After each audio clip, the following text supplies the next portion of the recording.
Hola, continuamos con el ciclo de entrevistas a Daniel Ferminades. Un sabio maestro, hace más de 2000 años, dijo: la verdad os liberará. ¿Nos podés explicar un poquito esa frase, Daniel? Sí. ¿Es así? Sí. Lo que pasa es que no es tan esotérico o oculto o solo profundo en lo espiritual como muchos piensan, ¿no? La verdad es todo lo que vivimos. Entonces, es verdad que somos personas amorosas en algún momento de nuestra vida o de nuestro día, pero también es verdad que somos personas egoístas mucha parte de ese día. Somos personas que recibimos una enseñanza tal vez adecuada o buena si cabe el término, pero que también hemos utilizado esas enseñanzas, nuestros conocimientos y aprendizajes por nuestra propia cuenta para tratar de sacar provecho en muchas situaciones, de quitarle al otro lo que yo quiero tener. Es decir, hay mucho ego en nosotros, hay mucho espíritu, que es lo que en esencia somos también en nosotros, pero tenemos que tomar una decisión de entregarnos de lleno a uno, para al menos vivir íntegramente. Discúlpame, Daniel, cuando te decís tenemos que entregarnos de lleno a uno, ¿a qué te referís? ¿O al ego o al espíritu? ¿Sería? Claro, porque también, trayendo palabras de las Escrituras, dice: mejor que fuerais fríos o calientes, porque a los tibios los vomitaré de mi boca. Es decir, definirnos, decidirnos. Si decidimos hacer las cosas bien, bueno, ser sinceros y ser coherentes. El juez más severo de nuestros propios actos, y entonces no permitirnos hacer cosas incorrectas, así como podemos ver qué es lo que están haciendo los demás y criticar muchas veces sin mucho sentido. Observar lo que hacemos nosotros y tratar de mejorar. Si nos entregamos de lleno al mejorar, entonces también estamos demostrándole al cielo, al mundo del espíritu, que estamos comprometidos con la enseñanza, dispuestos a enfrentar las barreras que pueda haber en nosotros o encontremos en el mundo. Enfrentar con amor, no es enfrentar con violencia, ¿no? ¿Y de esa manera alcanzaremos la verdad haciendo eso? Es que ahí estamos buscando vivir esa verdad amorosa. Bien. Entonces vamos a alcanzar una verdad diferente a la que estamos acostumbrados a vivir, que es que nos ponemos del lado de nuestra conveniencia dependiendo de la situación. De la situación, claro. Entonces así es como que estamos siendo tibios, ¿no? Sí, es como que no nos gusta pensar que mentimos, pero es como que acomodamos la verdad a nuestro favor. Eso es muy común, eso es muy común. Yo siempre digo que la mayoría de los humanos no tomamos clases de actuación, pero aprendemos a actuar, ¿no? En distintas situaciones. Lo hacemos ya desde pequeñitos. Aprendemos desde bebés los ruidos que tenemos que hacer, el llanto que tenemos que manifestar para atraer la atención de nuestra madre, de nuestros padres, ¿no? Ante nuestras necesidades. Entonces habrán observado, los adultos observamos a los niños haciendo esto. En algún momento nosotros hicimos lo mismo como niños. Los vemos cómo aprenden, ¿no? Que a partir de la experiencia que están haciendo y de las pruebas que van haciendo, y se prueban de distintas formas. Y eso que vamos aprendiendo, luego con adultez empezamos a utilizarlo de una manera más egoísta, tratando de sacar provecho de situaciones en la vida para obtener cosas que queremos, que muchas veces, no evaluamos del dolor que a alguien le podemos traer, sustrayéndole lo que tal vez es suyo y en realidad nosotros no merecemos. ¿Existe algún lugar donde habita la verdad pura? ¿Existe un espacio? Sí, en el corazón. En el corazón. Qué lindo, qué buena. Lo que pasa es que hay que quitar también de dentro del corazón tantas impurezas que en él hay guardado, ¿no? El amor que emana el corazón y la pureza que se encuentra en su centro es la original, ¿no? La imagen y semejanza del Creador. Pero también hemos ido manejando muchas veces ese amor de manera egoísta y lo hemos enturbiado y lo hemos confundido.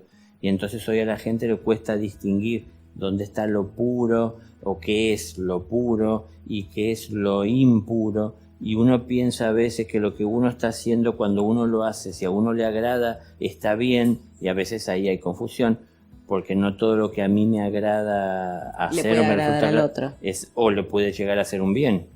Entonces a veces lo que a mí me agrada es hacer algo que al otro lo perjudica.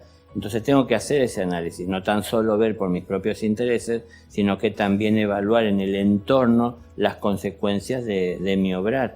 Y mi obrar responde a lo que pienso y a lo que siento.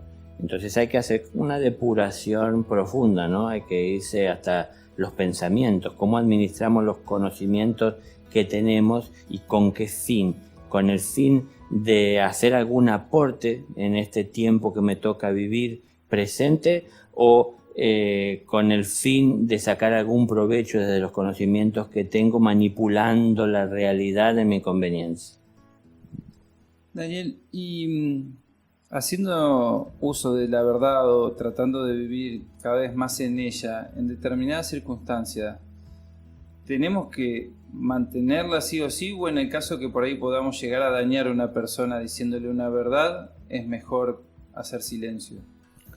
Claro, y no es traicionar a la verdad, porque yo a eso lo defino como... Muy buena pregunta. Sí.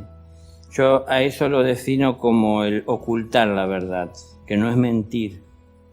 Por eso la verdad en realidad se cuida a sí misma, no llegando a la vida de aquel que no tiene conciencia para saber tomarla de una manera justa, claro, como un bien de todos.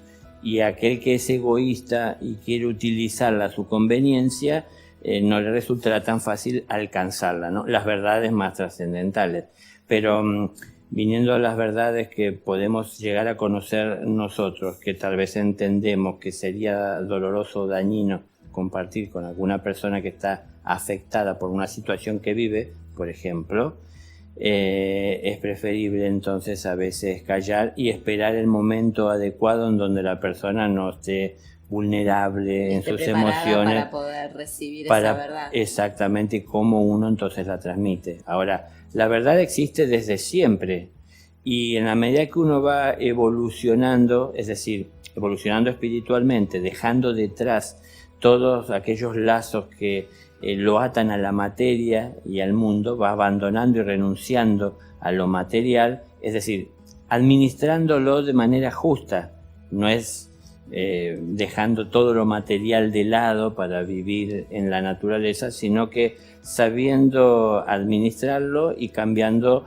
el orden de prioridad de su amor, ¿no? Que es lo que pone por encima de todo, que para mí es el amor de Dios por sus criaturas, y qué es lo que viene luego. Una vez que se empieza a poner ese orden amoroso, es que uno va evolucionando. En la medida que uno evoluciona, se acerca más a esa verdad, porque no es que la verdad sea parte del hombre, sino que en realidad es el hombre el que se aparta de la verdad. Se está cuidando para no ser ensuciada, claro, porque es un bien universal de todos. Entonces pueden llegar a ella en su pureza aquellos que están en condiciones, habiendo hecho el esfuerzo de renunciar a todo lo que lo mantenía alejada de esa verdad. Entonces cuando la alcanzan, no la ven con ojos codiciosos para tratar de aprovecharse de ella, para sacar algún provecho para con los demás. La ven con responsabilidad. Exactamente, cuidando algo que es de todos. Que es de todos. La verdad no es propiedad de nadie. Daniel, es muy común que la gente diga las mentiras piadosas. ¿Cómo impacta esa mentira o esas mentirillas que se dicen habitualmente en el espíritu, en nuestro ser? ¿Es importante realmente hablar en verdad siempre? Y digo una pavada, ¿no? A veces, no sé, llegaste tarde y decís, no, hubo un accidente. Y en realidad no hubo un accidente, llegaste tarde pero te quedaste dormido. Pero como que a veces es algo común este tipo de mentira piadosa que se llama. ¿Tiene algún impacto esto o...? Por más que la disfracemos de piadosa, es mentira. Okay. Pero, bueno, por eso dependerá de la situación, como estábamos hablando. Si otra vez volvemos a esta situación hipotética de hace un momento. Si es una persona la cual está afectada emocionalmente, bueno, tal vez entonces yo busco la manera de decir las cosas no tan directas para sin dañarla. lastimar. Pero no tengo que llegar a mentir. Uh-huh. Por eso decía, ocultar la verdad no es mentir. Claro, y es mejor eso que mentir. Claro, porque por ejemplo, una persona en el mundo que está en 4º grado, es una escuela, hay aulas, tendrá conocimientos que no tienen los alumnos que están en 3º. Claro. Y entonces él no va a estar contándole lo que aprendió de manera que le genere confusión, dudas, interrogantes, que le despierten el hacer preguntas sobre temas que todavía no está en condiciones de tratar porque no está dentro del aula. Entonces las callará, las ocultará, pero no estará mintiendo, sino que sabrá hacer silencio y sabrá acoplarse para sumar y para compartir con aquel que viene en camino de alcanzar esa verdad. Bien, o sea que a veces es bueno mandarse, digamos, volver al silencio, ¿no es cierto? Para siempre antes que hacer el silencio, la verdad que debe ser atendido y ser respetado, ¿no? Y ese es el tema del próximo capítulo. La verdad habita en nuestro corazón amoroso. Muchas gracias.